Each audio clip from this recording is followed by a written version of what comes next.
আমরা জামাতের সাথে কোনো জোটে যাব না, অতীতেও যাই নাই, অতীতে আমরা বিএনপির সাথে জোটে গেছি।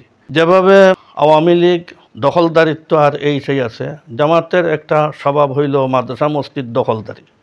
এখনও বাংলাদেশের বহুত প্রবীণ খতিব আলিম উলামা ইমামদেরকে যারা দেশের মধ্যে আপনার মানুষের কাছে জনপ্রিয়, ওনারা কোনো কথা নাই কাজ নাই, এইসব জায়গাকে দখল করতেছেন, এইসব আলিম উলামাকে বাইর করতেছেন। জামাত যদি শুধু একটা রাজনীতি হইতো তো কোনো প্রবলেম ছিল না।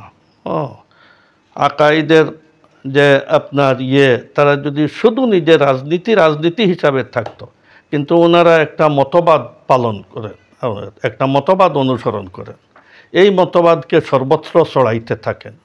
যার কারণে এই বেওকুফি জোটের কোনো অর্থ হইতে পারে না যে জোট করার কারণে স্থায়ীভাবে আমাদের মাদ্রাসা মসজিদ দখলে চলে আসবে, স্থায়ীভাবে আমাদের ছেলেপেলেদেরকে আপনার তাদের সংগঠনে ঢুকানোর চেষ্টা করবে।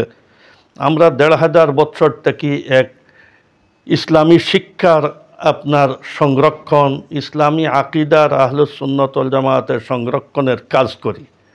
স্থিতিশীল ১৫০০ বছরের এই সম্পত্তি আপনার খতম হয়ে যাও কেমন কোনো জোট আমরা করতে চাই না।